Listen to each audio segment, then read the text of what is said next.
Hello and welcome to our overview of CardExchange Producer. Here we have the main window as it would load when you first run the application. At the top of the screen we have a standard ribbon interface. On the left of the screen we have a list of all of our loaded cards. We have a list of all the records loaded from the database. We have a preview of the card design. At the bottom we have the database view where we can edit records and insert new records. And on the right we have an actions pane with shortcuts for things like taking a photo and printing a card. If we look at the main ribbon, under the print tab we have printer options where we can choose the printer and contactless encoder. We have options to print the card, load the printer properties, or export a preview of the card design. We have options to print directly to other printers, and we can configure, start and stop automated printing. Under the Data tab we have Edit Options where we can set some default options. You can search for records from the database as well as changing the sort order.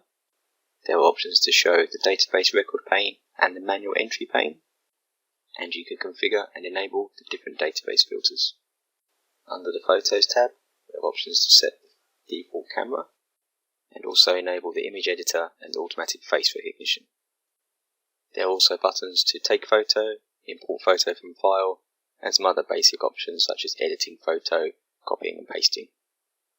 Under the Signatures tab we have signature options where we can select the signature tab being used, and we have actions where we can capture signature, import signature from file, and again some basic options such as editing the signature, copying and pasting. Under the Biometric tab we have biometric options where we can select the reader. We can click on Enroll Biometric to scan a new fingerprint, and we can also click on Verify to scan the fingerprint and show the photo from that record.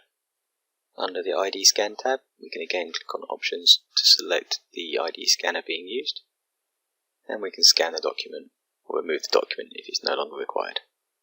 Under the Configuration tab we have some advanced options where you can enable advanced mappings and set things like the maximum image size or contactless encoder positions. We have the Card Manager where we can manage the card templates. We can click on New Card to start the Create a Card wizard, and we have options to export, import and duplicate templates. We can load the Card Designer to edit the card design, and we can load the Database Setup wizard. And we can enable and configure the Logins feature to set up permissions for individual users or groups. Under the View tab you can change the zoom settings for the card preview. You can set the language as well as restore the default view, and you can customize the view by showing or hiding any of the available panes. Under the Service Center tab we can refresh the news items. There are links to our online help file, end user forum and video tutorials such as this one. You can activate and register the software. You can compare editions on our website, and you can see information about CardExchange such as the installed version and the edition.